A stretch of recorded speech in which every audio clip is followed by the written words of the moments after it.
Bonjour à tous, on se retrouve pour un nouveau CQFR, un CQFR spécial parce que CQFR des finales, donc CQFR avec Théo et Shai. Hier soir, il y avait le Game 3 entre Dallas et Boston. Ça se jouait à Dallas, premier match à Dallas, mais résultat similaire. Les Mavericks sont encore perdus, ils ont perdu 99-106 contre les Celtics. Ça fait 3-0 pour Boston. À l'échelle de l'histoire, c'est insurmontable. A priori, il n'y a aucune équipe qui a jamais remonté un 3-0 dans l'histoire des playoffs. On peut commencer à se diriger clairement vers un titre des Celtics, mais je vais vous demander déjà ce que vous avez retenu de ce match en priorité. Bah écoute, comme on en parlait un petit peu tout à l'heure, là, je pense que ce qui était fou dans ce match, c'est qu'il y avait plusieurs matchs à l'intérieur d'un même match, en fonction des cartons, quasiment en fonction des séries. On rigole parce que, allez, je vous la joue franc jeu. On a eu un bug qui est 100% de ma part, donc on recommence ce CQFR qu'on a déjà enregistré en partie tout à l'heure. Donc voilà, on va essayer quand même de garder la même énergie, et garder la même énergie comme Kamara Ousmane aime bien le dire. Donc ouais, plusieurs matchs à l'intérieur de ce match. Match vraiment, je pense il va y avoir énormément de regrets du côté de Dallas. S'il y avait un match à prendre, c'était celui-là. Et même si Boston a été très bon par moment, sur la fin, dans le quatrième quart-temps, ils ont tremblé et il y avait la place pour passer pour Dallas. Il y a tout un tas de choses, notamment on reparlera de Luka Doncic tout à l'heure, mais je pense que c'est un match qui risque de hanter longtemps les cauchemars des fans des Mavericks et des joueurs et du staff. Ouais, j'ai le même sentiment que toi, c'est cette impression de plusieurs matchs dans le match, match hyper décousu avec Dallas qui attaque très fort, avec une deuxième mi-temps incroyable, un démarrage de deuxième mi-temps incroyable de la part des Celtics qui jouait, d'après moi, quasi un basket de rêve où tout le monde trouvait les meilleures possessions, où il y avait les meilleures positions de tir, où il y avait une défense quasi parfaite. D'ailleurs, au final, Dallas finit encore sous les 100 points. Bon, la marque de fabrique, la défense de Boston a encore parlé. Et à côté de ça, donc dans le troisième, je pensais que le match était plié à plus 21 pour Boston. Ça me semblait quand même désespéré pour Dallas, vu la réussite, en plus l'adresse à 3 points des Celtics. Et puis là, il se passe je ne sais pas quoi, un trou d'air de la part de Boston, 22. Ils reviennent quasiment à égalité. La nouvelle incompréhension, Jason Kidd qui prend un temps mort alors que Dallas est en train de rouler sur Boston et est quasiment revenu. D'ailleurs, Doncic montre sa Ouais, frustration. il comprend pas le À ce temps moment-là, il mort. ne comprend pas J'ai du tout pourquoi. pensé. Et d'ailleurs, peu de temps après, derrière, en sortie de temps mort, Boston revient un peu plus avec la tête froide. Doncic se fait expulser pour 6 fautes à 4 minutes de la fin. Ça a enchaîné, ça a déclenché pas mal de choses à mon sens. Mais ouais, cette impression que même s'il y a eu plusieurs matchs dans le match et que Dallas a eu sa chance, comme tu l'as dit Théo, j'ai l'impression qu'il peut rien arriver à Boston. Ils auraient pu plonger après avoir dilapidé leur avance. Et ils ont réussi à garder la tête froide, à retrouver les solutions. Jaylen Brown, incroyable. Et au final, je vais aller jusqu'à dire que pour moi, ils sont déjà champions parce que historiquement, c'est jamais arrivé. Alors Boston l'année dernière s'est fait remonter un 3-0 pour finalement quand même l'emporter contre. Non, c'est Miami, l'inverse. pardon. Mais C'est l'inverse. Je me mélangeais, mais donc, on peut revenir d'un 3-0 à 3-3, mais derrière ça n'a jamais fini en 4-3. Je pense qu'on peut déjà commencer à sabrer le champagne du côté de Boston. Ça ne veut pas dire que ça finira en sweep, mais là, ce qu'on a vu encore là dans un match qui était prenable et clairement à prendre pour Dallas, ça me fait dire que Boston peut déjà faire la fête. les Celtics qui jouaient sans Kristaps Porzingis et à mon avis vont jouer toute la finale sans Kristaps Porzingis à partir de maintenant. Donc ils ont intérêt à ce que ça dure pas non plus des masses. Pendant le match, on nous a appris que normalement ce genre de blessure, c'est quand même 6 à 8 semaines d'absence. Alors les Celtics la jouent day to day pour Porzingis, mais a priori il va pas rejouer, quoi. Il devrait pas rejouer. Ça a pas eu d'impact hier dans le sens où les Celtics ont gagné. Je vais donner quelques stats. Il y a eu 35 points de Kyrie Irving qui s'est du coup réveillé offensivement. On a eu effectivement un sursaut de Kyrie Irving. 27 points de Luka Doncic. On va revenir après sur Luka. Donc, belle performance offensive au nombre de points de Kyrie et de Luka. Mais en face, le duo des Celtics a lui aussi haussé le ton. 31 points de Jason Tatum, son meilleur match offensif en termes de production sur cette série, et 30 points pour Jaylen Brown. Donc, ils ont tenu tête, les Celtics. Comme j'ai dit, on va revenir sur Luka. J'ai envie de parler de Luka. Il a pris 6 fautes. Et j'ai pas du tout apprécié l'attitude de Luka Doncic sur ce match. Il était constamment en train de râler, mais oui, il y a eu des fois, effectivement, il y a eu des fautes non sifflées sur lui. Il y en a aussi sur Tatum. J'ai l'image de Tatum qui monte au dunk, qui se fait arracher le bras par PJ Washington. Luka, il y a plein de moments où il revient pas en défense, il est frustré. Et sur les 6 fautes en question, il y a des fautes vraiment débile. Je pense qu'il faut le dire comme ça. Il y a des fautes, c'est de la pure frustration. J'en ai une en tête sur Tatum, une sur White, et comme on en parlait tout à l'heure, Théo, tu as rajouté, effectivement, même les dernières sont débiles, les dernières fautes sont débiles, et je vais te laisser la parole là-dessus, Théo, mais franchement, Luka Doncic, sur ce match, on a retrouvé ses démons, en fait, et il y a un moment, il va falloir dompter ces démons, tu vois. Ouais, c'est clair. Honnêtement, je pense que ce match, c'est sans doute le pire match de playoff que j'ai vu jouer Luka Doncic. Je pense que les fautes dont tu parles, elles sont effectivement... Alors, j'allais dire incompréhensibles. Non, elles sont compréhensibles. Il y a de la fatigue, il y a l'énervement, mais elles sont en fait inexcusables si tu es ce type de joueur. Notamment les dernières. Tu peux pas te mettre dans une situation où tu vas handicaper ton équipe ils sont à moins 3 à 4 minutes de la fin. Tu es un des joueurs les plus clutch des playoffs. Tu es un des meilleurs scores de l'histoire même des playoffs en moyenne. Tu peux pas te permettre de prendre ta 6e faute. Tu peux pas te permettre de prendre ce risque-là, en fait. Et effectivement, pour moi, c'est vraiment Là, c'est un manque d'intelligence de jeu. C'est un des joueurs les plus intelligents qu'on connaisse sur un terrain. QI basket exceptionnel, vision de jeu. Mais là, c'est un manque d'intelligence de jeu. Et là, il va devoir apprendre de ça parce que... Voilà, on sait que tout le monde n'a pas des... Enfin, chaque superstar a un parcours à lui, mais dans les parcours de chaque superstar, on voit des moments où ils ont dû, faire de l'introspection pour progresser. Pour Jordan, c'était face aux Pistons. Pour d'autres, il y a d'autres scénarios, mais pour Luka, là, il faut qu'il se regarde effectivement... Dans le miroir quelque part, parce que je dis pas que Dallas aurait gagné à coup sûr ce match, mais ce qui est sûr, c'est qu'il n'a pas aidé Dallas à prendre ce match. Je pense que même ses stats offensivement au niveau de... Il fait un bon match d'un point de vue statistique, mais comme on en parlait un petit peu tout à l'heure, je pense qu'il est un petit peu en trompe-l'œil ce match si on regarde que la feuille de stats, et qu'il n'a pas été... Alors, ça va sonner super dur en fait, ce que j'allais dire, il n'a pas été au niveau, ça veut pas dire il n'a pas été au niveau auquel il doit être si Dallas veut pouvoir gagner ce type de match. Et ce dont tu parles, Antoine, ça en fait partie sur ce match-là, clairement. La concentration, la façon de gérer ses émotions et de gérer ses fautes. Là, pour moi, il est vraiment en défaut sur ce match. On l'a vu, hein, c'est le Luka frustré contre les arbitres, parfois contre son propre camp. Je me demande à quel point la fatigue mentale et physique n'a pas joué un rôle. Je sais que... On en a parlé tout à l'heure, c'est évidemment pas la seule raison parce que ça lui est arrivé plusieurs fois dans la saison alors qu'il n'était pas particulièrement fatigué. Là, le fait qu'il soit aussi ciblé, c'était tellement criant et visible que les Celtics insistaient à chaque fois sur Luka parce que sa défense n'était pas au même niveau que celle qu'il a proposée plus tôt dans les playoffs. Parce qu'ils l'ont senti aussi frustré et capable de se frustrer de prendre des techniques. Il aurait pu en prendre 18 des techniques. Hein. Je ne sais pas si vous avez vu, entre les lancers de ballon vers les arbitres, ce qu'il disait, je ne sais même pas forcément dans quelle langue, mais il aurait pu en prendre un paquet. C'était le Luka frustré qui a un peu... quelque part, il a abandonné l'équipe à la fin parce que il a remis les clés à Kyrie qui a fait son mieux, qui a même juste directement après l'expulsion, qui a tenu un peu la baraque et qui a maintenu un écart très très décent, mais ouais, c'est un match dont il pourra apprendre. On sait jamais si si un joueur peut retourner en finale aussi facilement que ça. Il y en a, ils y vont 3, 4, 5 fois, mais faudra voir si la prochaine fois qu'il y sera, il pourra en tirer les leçons. Là, je repense à la sortie de Brian Windhorst dans la foulée, c'est pas forcément le plus virulent des analystes. Hein. Il est plutôt dans l'info, et ça lui arrive de temps en temps de donner un avis, mais il est sorti en disant que c'était quasiment une faute professionnelle et que c'était inacceptable pour un joueur, un peu ce que tu as dit Théo, hein, que c'était assez inacceptable qu'un joueur comme ça pénalise son équipe à un moment clé. Et ouais, là, je pense que ça en partie, c'est pas que lui, hein, parce qu'il il fait tellement de choses déjà, il a tellement fait de choses pour que Dallas en arrive jusque-là que on peut pas tout lui mettre sur le dos, mais forcément, c'est le lot des superstars. On analyse ça par ce prisme-là aussi. Il a été... Là, il n'a pas été à la hauteur, en tout cas mentalement et sur le plan des émotions, je suis d'accord.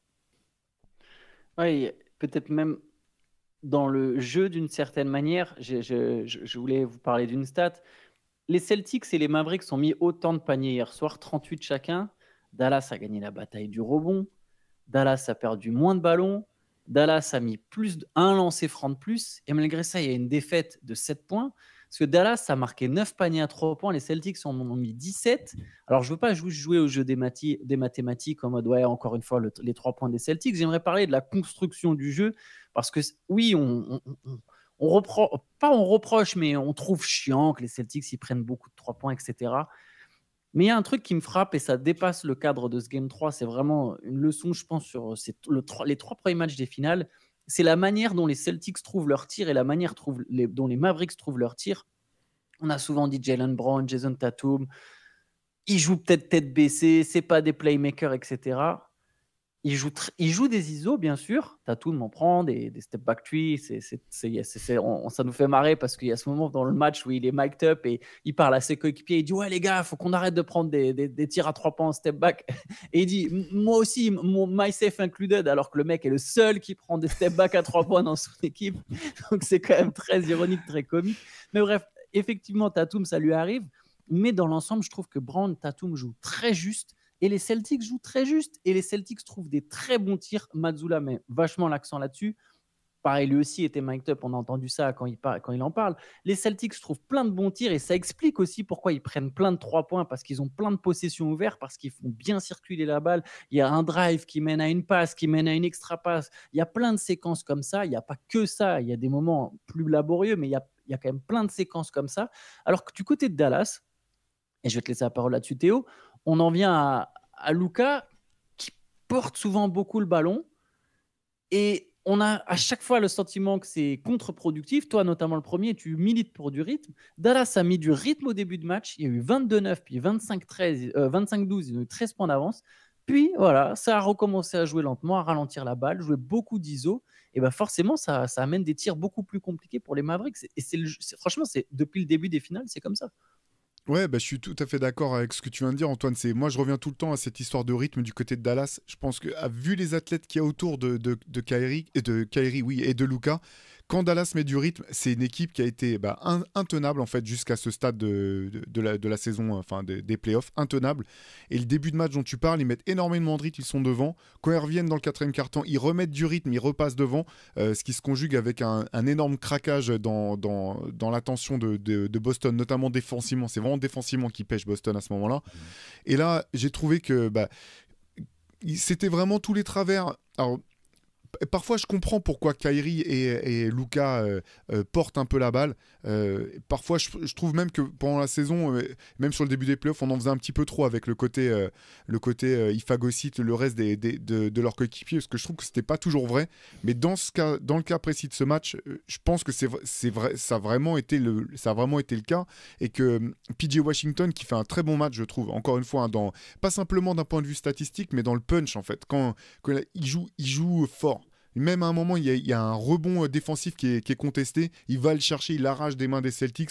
Je trouve que PJ Washington, c'est vraiment une des révélations de la saison pour moi. Sa deuxième mi-temps, elle est vraiment très bonne sur tout ce que tu as dit. Le punch, défensivement, même en attaque, vu qu'ils ont commencé à l'alimenter, alors qu'il a quasiment pas pris de tir en première mi-temps, il a vraiment été, il a été important, je trouve, dans le retour, le fameux run dont on parlait tout à l'heure. Ouais, exactement. C'est un joueur sur qui tu peux compter il a pas peur du moment, quoi. Vraiment, il joue comme il faut. Mais derrière, en fait, la balle, les coéquipiers de Kyrie et de Luka n'ont pas suffisamment touché la balle, tout simplement. Même à la fin, quand ils reviennent fort, là, sur le dernier tir, et je crois qu'ils sont encore à -3. Les Mavericks sont à -3, il doit rester moins d'1 minute. Et Kyrie Irving prend un tir à 3 points super dur en fadeaway en partant sur sa droite. Personne touche la balle. Alors qu'ils sont revenus avec du rythme, avec différents joueurs qui touchent la balle, qui vont se battre au rebond offensif, etc. Et je pense que là, il y a... Ouais, Dallas, dans les leçons à retenir de ce match, il y en a pour Luka Doncic, clairement. Il y en a aussi pour cette équipe de Dallas, qui, si elle veut vraiment jouer face à une équipe aussi forte que Boston, elle ne peut pas se permettre de jouer comme ça tout du long. Bien sûr, il y a des moments où ça va être comme ça. Bien sûr, fin de quart-temps, fin de match, même peut-être 2 dernières minutes. Ok, tu fais de l'isolation pour Luka et pour Kyrie, parce que ça paye, mais le reste du temps, il faut que tu mettes la pression sur la défense de Boston en continu. Et je pense que c'est vraiment ce qui a pêché. Et je vais revenir sur juste un petit mot sur Jason Kidd, que j'ai trouvé excellent durant tous ces playoffs, sur sa capacité à choisir les bons joueurs au bon moment, à les faire sortir du banc pour être pertinent. Encore une fois, je c'est facile à dire une fois que le match est terminé et que nous on analyse les matchs depuis notre canapé. Quand tu es un coach et que tu tentes des paris dans le moment, bah tu sais pas ce que ça va donner. Si là sur ce match-là, si Tim Hardaway Jr. avait été excellent, tout le monde aurait applaudi Jason Kidd. Mais au bout du compte, quand même dans ces finales, je suis surpris moi du faible temps de jeu de Dante Exum et de Jaden Hardy dans une moindre mesure. Là, Exum, il a joué donc 3 minutes. Il a tout de suite dynamisé, il met un dunk énorme sur la défense de Boston. C'est un joueur qui a été fiable à 3 points toute la saison. Je suis vraiment étonné. En fait, j'aimerais bien savoir en fait pourquoi Jason Kidd a pensé que Tim Hardaway pouvait plus apporter que Dante Exum, que ce soit en attaque ou en défense. J'ai du mal à voir la raison. Surtout qu'on a vite vu qu'Hardaway était pas. Enfin, les tirs qu'il ratait, c'est des tirs que normalement il est capable de mettre. Et le dernier, il est fou. C'est Derrick White qui essaye de faire faute sur lui. L'arbitre laisse couler et il est vraiment tout seul face à 3 points au panier. Il en a mis des milliers comme ça dans sa carrière et ça s'est vu assez vite quand même dans le match qu'il n'était pas dedans. Et j'étais surpris aussi en voyant le court passage d'Exum très très bon qu'on le voit pas plus. Ouais, t'as raison. Bah ouais, c'est clair, d'autant que Tim Hardaway, c'est aussi une des cibles. Il est ciblé tout de suite aussi par Boston. C'est pas que c'est un défenseur catastrophique, mais c'est pas un très très fort défenseur. Et je trouve que, tu vois, Exum est pas un moins bon défenseur du tout.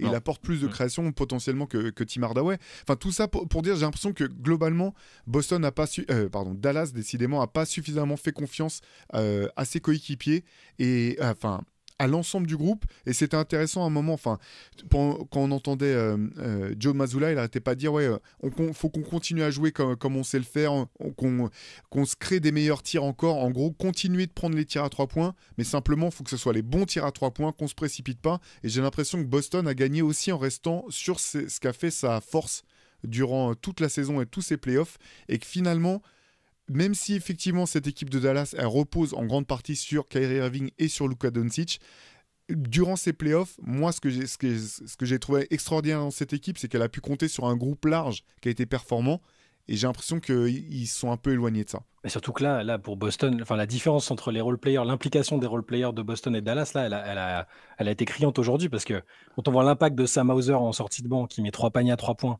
en défendant très bien aussi en plus, ce qui était plus surprenant.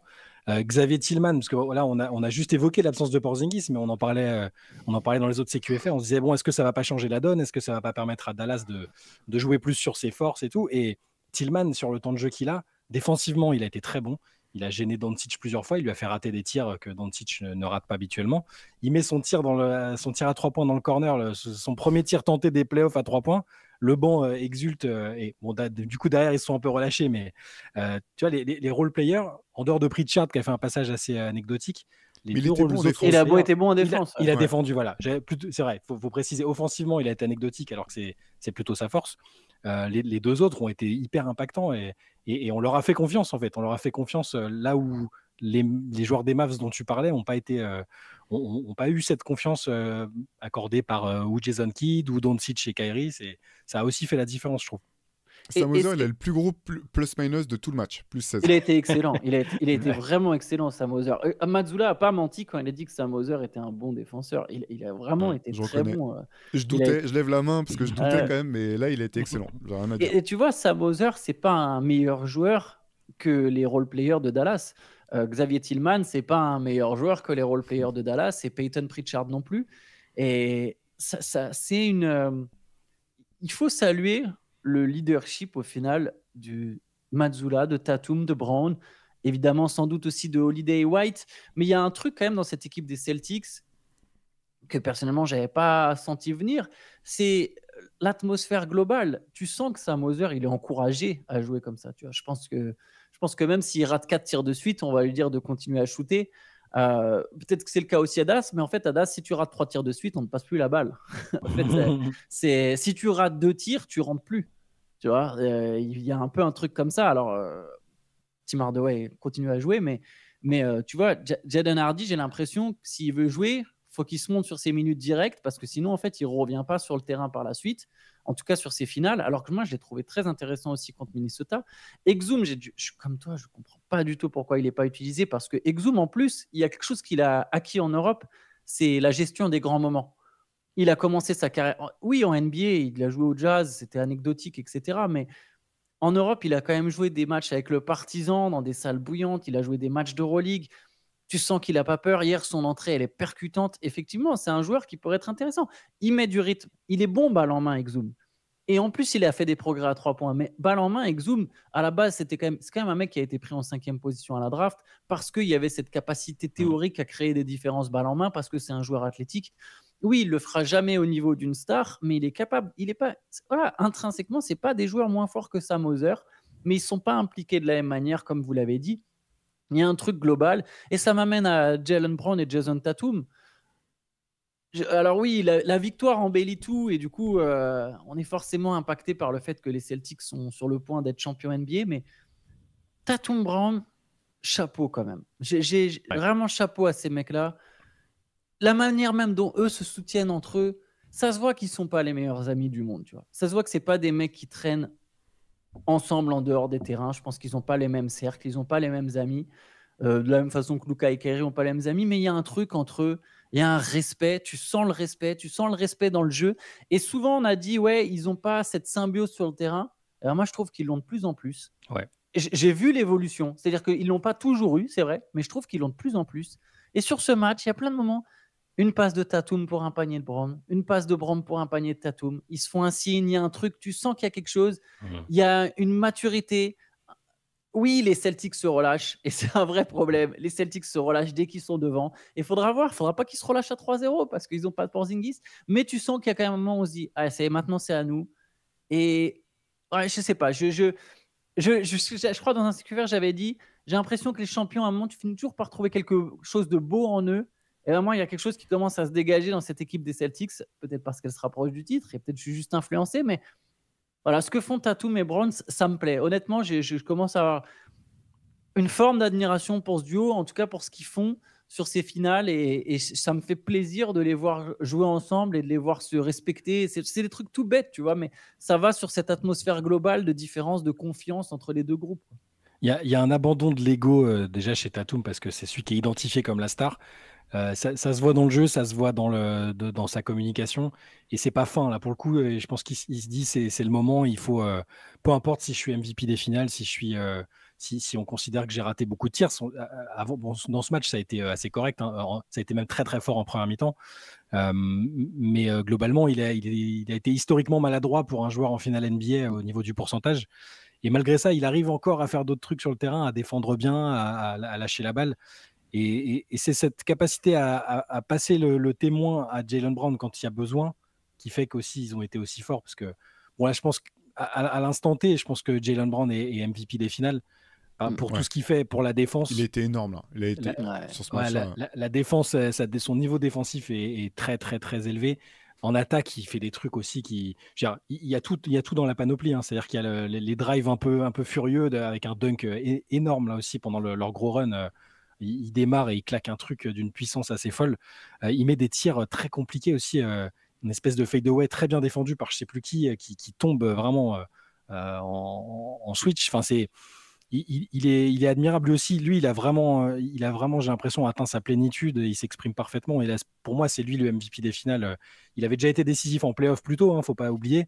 Il est sur une campagne du MVP des finales de conférence. Il est sur des playoffs d'un très, très, très haut niveau. Et la symbiose qu'il y a et dont on a parfois douté par le passé. Je veux dire, même nous, si on retrouve des émissions ou des articles d'il y a 2-3 ans, on se disait peut-être, bon, est-ce que c'est pas le moment de tenter quelque chose et de séparer le duo? C'est possible qu'on l'ait aussi envisagé, hein. Mais le fait qu'il y ait ça qui est admirable dans leur histoire, c'est que ça fait 7-8 ans que tout le monde leur dit, bon, au bout d'un moment, alors qui est l'alpha, qui est le numéro 2, qui doit partir, qui doit rester, ils sont pas compatibles.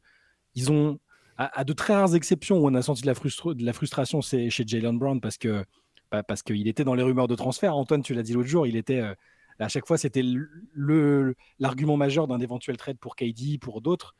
Ça s'est pas fait. À part ça, il y a pas eu ils n'ont pas montré d'animosité l'un envers l'autre, et dans le jeu, ça s'est jamais ressenti. C'est pas à cause d'un manque d'alchimie entre les deux que Boston n'est pas passé les autres années, hein. Et là, non, c'est clair. Là, ils sont vraiment Enfin, oui, je suis d'accord, c'est admirable, et c'est ce qui fait aussi un peu le sel de cette équipe, avec d'autres choses, hein. Juste moi, la qualité de basket quand ils sont dans les bons moments là, défensivement avec Jrue Holiday. Regardez le match, hein, la défense de Jrue Holiday et le playmaking aussi.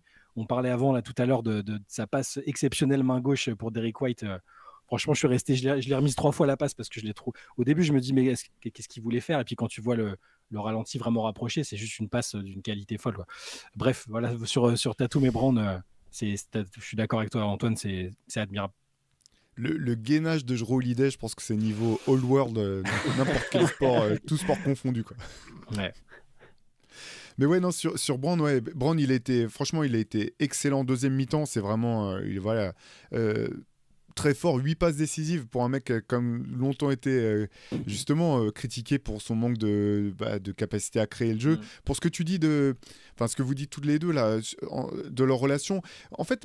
Moi, j'ai toujours trouvé que ça se passait plutôt bien entre eux sur le terrain, même en dehors. Il n'y a jamais eu. C'est quand même ça. C'est en grande partie créé par les médias. Faut bien reconnaître ce truc de c'est l'équipe de qui, machin.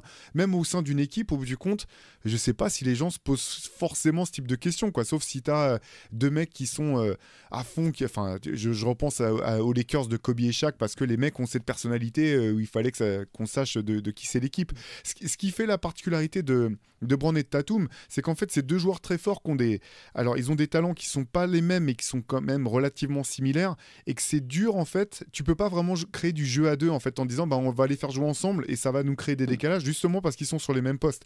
C'est pas comme quand t'as, par exemple, Milwaukee, même si ça n'a pas marché, où tu dis, on va faire jouer Damian Lillard et Giannis d'un côté du terrain, et mettre un shooter de l'autre côté, et derrière, c'est indéfendable. Tu n'as pas vraiment cette chose-là avec Boston, et c'est là qu'il faut reconnaître la qualité de ce que Joe Mazzulla a mis en place. C'est qu'en fait, quand même, dans ce collectif de Boston, finalement, même si c'est pas dans du jeu à deux, dans leur relation à deux, ça reste les deux fers de lance de cette équipe. Et j'entendais Bill Simmons, je sais pas, alors c'est pas un journaliste, mais l'animateur, créateur de contenu de The Ringer, là, qui est fan de Boston, qui disait, il se posait la question de savoir.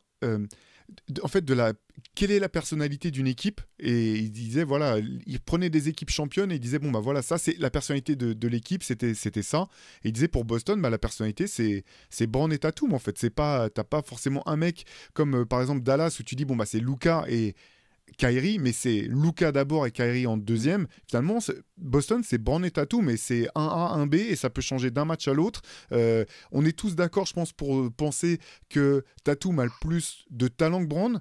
Mais au final, est-ce que ça veut dire que c'est le meilleur joueur sur le terrain? Pas forcément. J'enlèverai un Tatum quand je dis ça. C'est pas pour dire que Boston serait une meilleure équipe sans Tatum, ou si c'était Brown qui était mis en avant comme étant le franchise player. C'est qu'en fait, je pense que ce sont les franchise players de cette équipe, et c'est ça qu'en fait un club, une franchise atypique. J'aimerais revenir sur Brown aussi un peu plus en détail. C'est le mec qui a le plus gros contrat de la ligue. Il a été...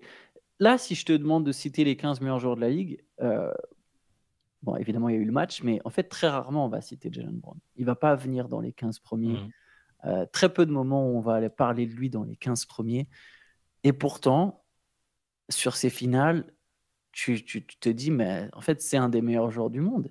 C'est fou qu'il y ait cette image. Alors, je ne sais pas si c'est parce que justement, il y a Tatum à ses côtés, mais Jaylen Brown est quand même un sacré basketteur. Je suis désolé, ce n'est pas une vraie analyse, hein, c'est juste un constat de se dire, mais il est critiqué parfois. Enfin, il est critiqué. Il y a des trucs sur son contrat, le fait que c'est le joueur le mieux payé de la ligue, même si on l'a déjà répété plusieurs fois ici, les contrats, ça ne veut absolument rien dire. C'est lié à une situation plus qu'à autre chose. Mais c'est aujourd'hui un des meilleurs joueurs de la ligue. Est-ce que Jaylen Brown, aujourd'hui, vous le trouvez moins fort qu'un Donovan Mitchell ou un Ja Morant, honnêtement? Tu vois, des mecs qui sont forts, très forts. Non, mais parce que ce dont on est sûr avec Jaylen Brown, c'est qu'il est ultra fiable, déjà.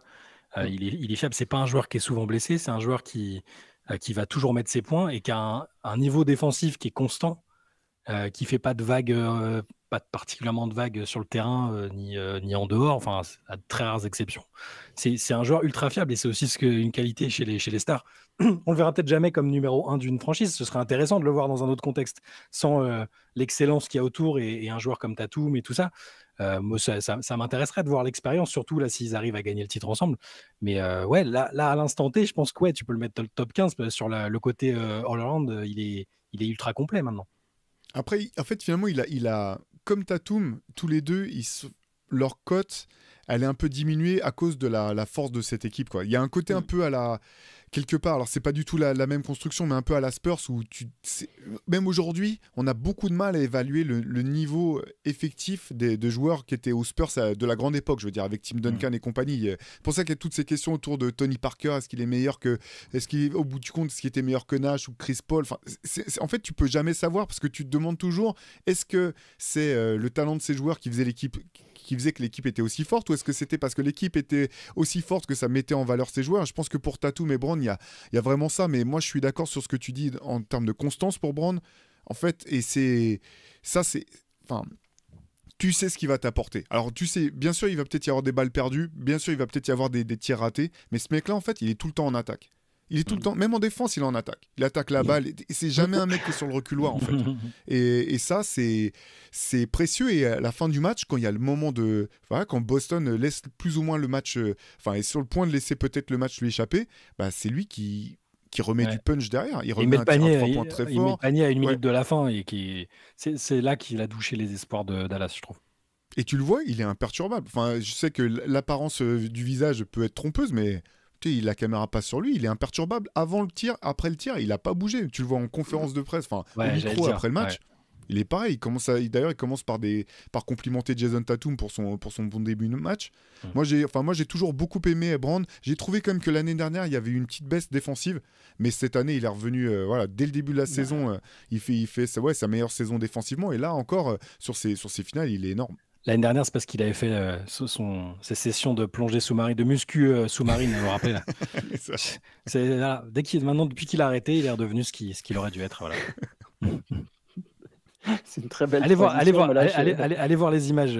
Juste non, mais il y a des entraîneurs américains, les entraîneurs de skills américains ou les préparateurs physiques américains. Il y a quand même quelques escrocs qui arrivent à se retrouver près des joueurs NBA. C'est très fort. Ceux qui jettent des objets, là, ceux qui jettent des objets pendant que tu drives. Là, ouais. Non, mais il y a de tout. Il y a ceux aussi, tu sais, le mec qui te fait le tout petit cercle et qui te dit bah, si tu apprends à switch là-dedans, tu vas forcément.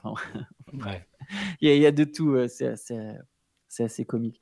Sujet un peu plus sombre, je sais, la transition est terrible, mais c'est la mort de Jerry West. Jerry West, une légende de la NBA qui nous a quittés hier à 86 ans. 86, ouais. Jerry West, l'homme logo de la Ligue, un des plus grands joueurs de l'histoire de tous les temps. C'est le plus grand joueur de tous les temps.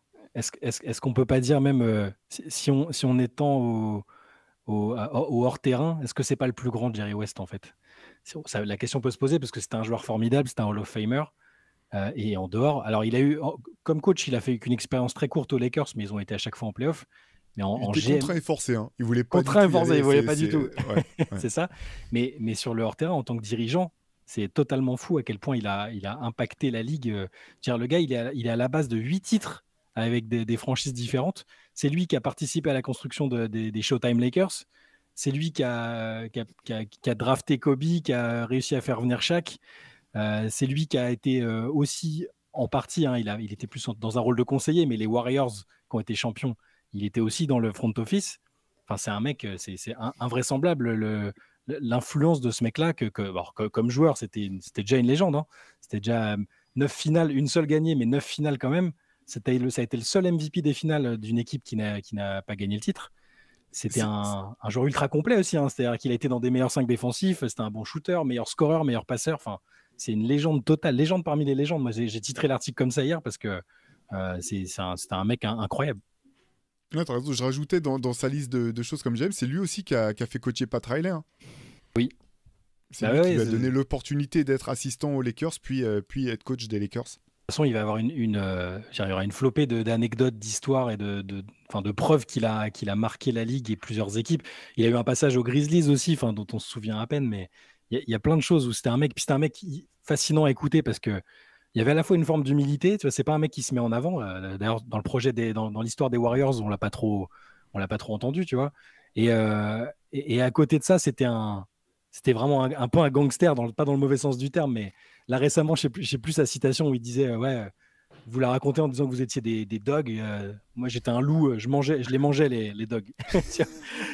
Parfois, il te faisait des phrases comme ça, et à la fois, il avait un respect infini pour tout ce qui a été de son époque, avant, après, tout ça. Et en même temps, ce qu'il disait par exemple sur Victor Wembanyama, il n'est pas du tout il fait pas partie de ceux qui critiquent la génération actuelle. Il était constamment émerveillé par ce qui se passait en NBA.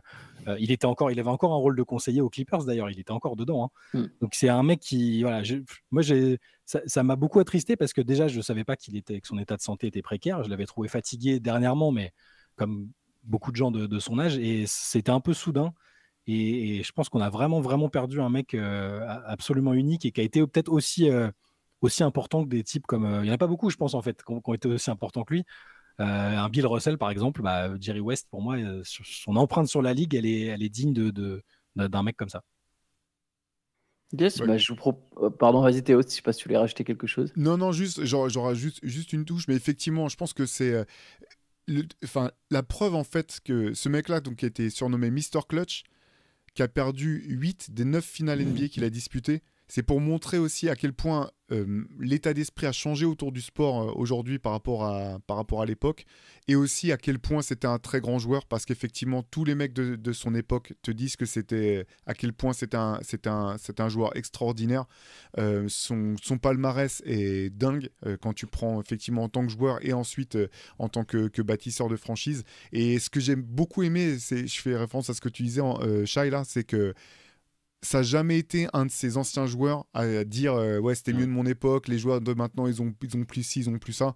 Moi j'ai trouvé que c'est quelqu'un de passionné par le basket et qui a continué de suivre l'évolution du jeu et des joueurs, et d'être manifestement toujours aussi autant en amour pour ce sport et pour ceux qui l'animent. Donc grosse émotion pour moi aussi. Juste une anecdote personnelle.